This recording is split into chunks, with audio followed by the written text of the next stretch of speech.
aí o neuro chegou pra gente e conversou, né?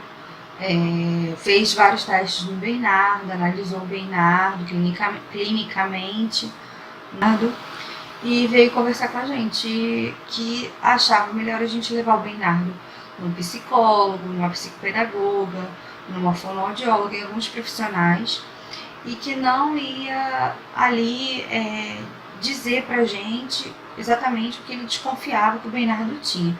Ele falou, eu tenho umas desconfianças, mas não vou chegar agora para vocês e vou falar o que eu acho que ele tem, porque o Bernardo está muito novo, ele ainda precisa de passar por essas etapas, né, de ser observado por uma psicopedagoga, de repente por um psicólogo, por uma fono, e até mesmo seria bom que ele fosse para a creche e tal, e que houvesse assim um relatório desses profissionais e depois vocês trouxessem para mim, porque eu aqui agora, eu acho que não é o tempo de eu falar para vocês o que o Bernardo, quais são as minhas desconfianças sobre o que o Bernardo tem. E aí, aquilo ali, naquele momento, eu e meu marido, a gente já lembrou que a gente tinha tido uma conversa com as pessoas da família, com a tia do Bernardo, que trabalha muito na área da educação, trabalha muito com crianças de diversos níveis de autismo, ela já teve experiências, né? E ela é professora, mas ela tem muito entendimento nessa área, assim, tipo, já tem muita experiência nessa área.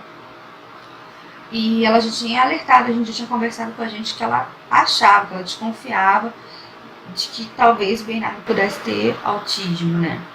E então a gente conversou com ele e falei, eu também sou da área da educação, eu já tive contato com algumas crianças com autismo, mas com grau mais severo. Nunca tinha imaginado que meu filho pudesse ser, porque nunca imaginava como seria um grau mais leve de autismo.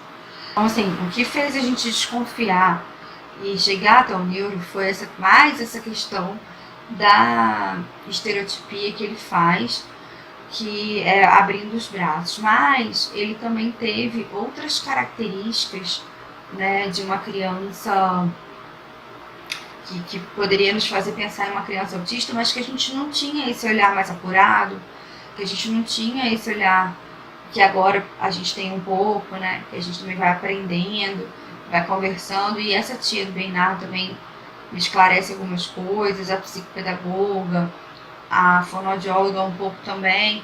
Então, assim, a gente tem alguns suportes mais técnicos agora, alguns suportes mais de quem entende mais do assunto, e a gente começa a aprender um pouco mais. E nessa situação de aprender um pouco mais, nesse caminhar, assim, a gente começou a lembrar de algumas características que o Bernardo teve que podem realmente indicar, né, podem realmente ali ter sido um indicativo de que ele ia apresentar autismo, de que ele teria autismo, mas a gente não sabia.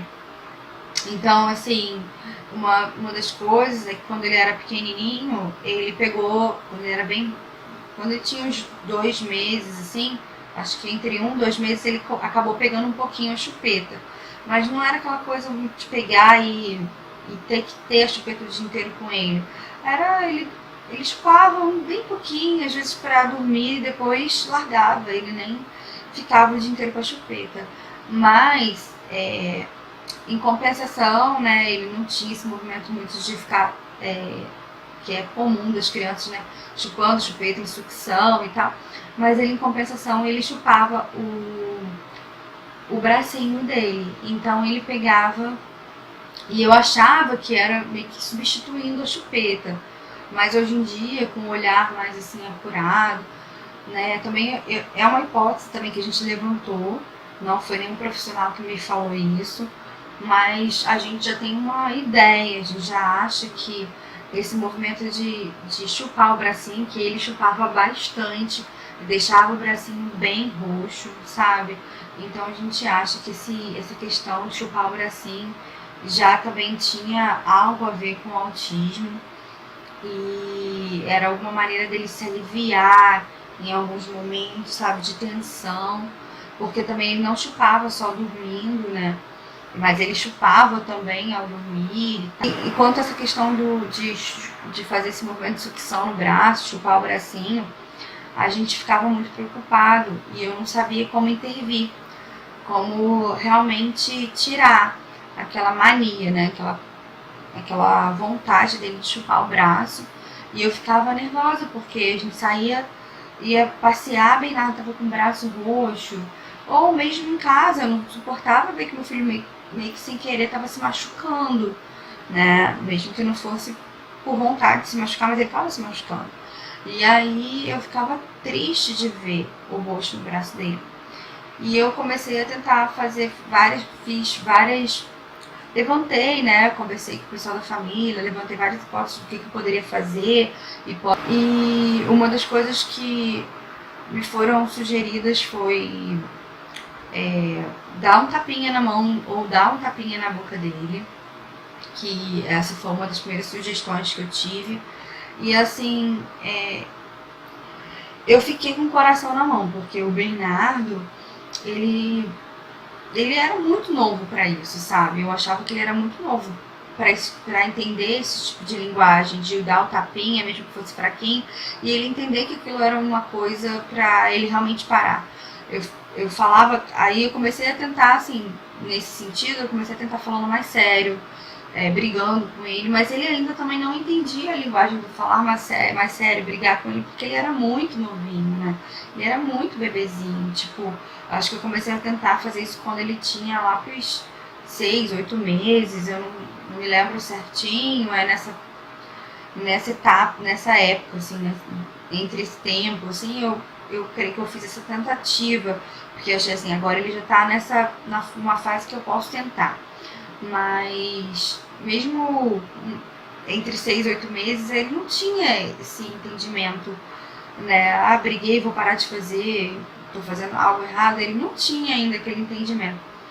E briguei não, minha mãe brigou e eu vou parar de fazer, porque minha mãe tá falando sério comigo. Então, assim, o que acontece? Eu tentava daquela maneira e não tinha êxito. E tentei, antes de tentar a primeira vez, dar um tapinha, que eu não dei tapinha forte, eu fiz um tapinha assim, sabe? E eu não tinha coragem de bater pra machucar, eu nunca teria. E ele é um menino tão maravilhoso que não tem motivo pra isso. Mas aí eu tentei uma vez fazer assim, mas antes de eu tentar qualquer outra coisa, eu tentei colocar no braço dele qualquer coisa que fosse amarga. Aí me falaram de remédios amargos, me falaram de remédio, eu fiquei com receio de chás amargos e eu passava, mas ele chupava e parecia que ele queria mais, né? Ao invés dele parar de fazer um movimento de sucção, ele queria fazer mais. Então nessas tentativas aí de fazer com que o Bernardo parasse, eu fiz a primeira tentativa do meu tapinho super fraquinho nele, tipo, não pode, filho! E me doeu o coração, foi pra fazer uma vez e não fazer mais. Até porque me doeu o coração, mas nele não doeu, porque eu não fiz pra machucar. E nem faria. E o que aconteceu foi que ele pegou e riu, acho que tava brincando com ele. Ele começou a rir, cair na gargalhada com aquilo tudo. E daí eu falei, não é por aí, o caminho não é esse. E eu fui, com todas essas minhas tentativas, eu cheguei na tentativa de colocar sempre blusas de manga comprida nele, que daí ele não conseguiria realizar realmente essa sucção. E foi ali o que deu certo. A gente colocava o Bernardo de blusa de manguinha bem leve, blusa de algodão bem fininha, mas até no verão a gente colocava, e para fazer essa tentativa de fazer o Bernardo parar com aquilo, porque ia ficar muito ruim se ele permanecesse pro resto da vida meio com aquela mania, né, ou com aquela estereotipia, não sei. Então foi uma intervenção que a gente fez que deu certo, graças a Deus. E aí até hoje o Bernardo nem se lembra mais que fazer isso, graças a Deus, e nunca mais fez. O que acontece é que fica aí também de um exemplo e um conselho, eu acho, assim, para as outras mães, né? Porque às vezes a gente vê o nosso filho bem novinho, fazendo alguma coisa estranha, Ou até mesmo um que já é autista, a gente não sabe, e aí ele se bate, ou ele puxa o cabelo, ou ele bate no próprio rosto. Enfim, ou eles têm algum movimento, algumas coisas que eles fazem que a gente não compreende. Às vezes pode ser uma irritabilidade normal de uma criança neurotípica, porque todos podem passar por isso, sabe? Às vezes não é porque o seu filho teve esse tipo de reação, de sucção ou de se bater, que ele é autista, não. Também não podemos levar para esse lado. É um sinal de alerta, mas não podemos ficar levando para esse lado. Mas, assim, às vezes precisa ligar o sinal de alerta e ficar acompanhando, porque pode ser, se tiver em conjunto com outros sintomas, pode ser um sinal de autismo. E foi o caso do Bernardo, foi o que aconteceu com o Bernardo. Foi mais um fator, né, para somar em outras atitudes que ele tinha, que todas somadas dariam um indicativo de que ele bem provavelmente é um menino autista leve. O menino tem o espectro do autismo, né, leve. E o que acontece é que o Bernardo, além disso, de fazer esse movimento de sucção, ele também chegou em alguns momentos, né, quando ele tinha algumas frustrações, algumas situações que deixavam ele bem triste e tal, ele às vezes, ele nunca foi violento, ele nunca foi de se bater muito forte, ele nunca foi de bater em ninguém, mas quando ele era bem pequenininho, ele não sabia lidar muito bem com as emoções dele, até 1 ano de idade, depois ele parou, mas assim, até mais ou menos 1 ano e 2 meses no máximo, aí o Bernardo realmente, ele teve essa questão de se bater, assim.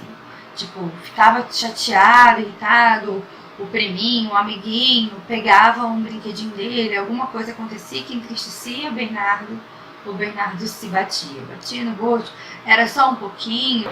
Na creche, quando ele entrou na creche, ele já não estava mais, graças a Deus, assim, agindo dessa maneira, porque também a gente foi estimulando o Bernardo, ensinando ele um pouco a lidar com as emoções dele e estimulando o Bernardo, naquele momento que ele estava se batendo, a não se bater. Então a gente puxava com carinho, com jeitinho, a gente pegava a mãozinha dele, tirava daquela movimentação de se bater. A gente, com muito carinho, a gente fazia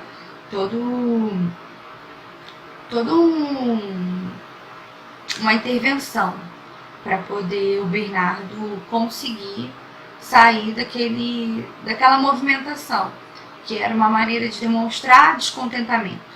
Então, a gente fez dessa forma, deu certo também. Então, é mais uma ideia para vocês, né? Então, eu acho assim que acho que antes da gente tentar, né, às vezes a criança, ela tem essas características, né, como eu estava falando antes da gente tentar fazer a intervenção da pior maneira possível, eu acho que a gente tem que tentar, pensar nas alternativas, nas melhores alternativas e tentar todas elas, nas mais diversas, mas tentar alternativas que envolvam carinho, que envolvam amor, sabe? Então, assim, por exemplo, a gente pegava a mão dele e retirava daquela movimentação, falava, filho, calma, puxava para tranquilizar, abraçava, fazer de alguma maneira. E teve uma época que a gente acabou fazendo, talvez até de uma maneira errada, mas também que por um lado para o Bernardo deu certo, né? Porque eu já vi profissionais falando que não é o correto, por exemplo, quando a criança está triste, não é o correto você ensinar ela a ter uma reação de felicidade se ela tá triste. Enfim, você não pode também passar por cima daquele sentimento e, por exemplo, ela tá triste, vamos bater palma, você tá triste. Não, mas só que a gente sem saber, né, Bernardo, quando tentava fazer essa movimentação de se bater, né, a gente sem saber, a gente acabou, eu naquela tentativa de realmente tirar Bernardo daquele estado, e ele não se batia forte, né, uma coisa pouquinha, mas ele ficava porque estava chateado. Então naquela tentativa de tentar de redirecionar aquela batida dele, eu falei assim, não filho, então não bate no rosto, vamos bater palma. E aí a gente batia palma. Então quando ele estava triste, eu acho que pode ter sido até de uma maneira equivocada, mas foi algo benéfico, foi algo que deu certo.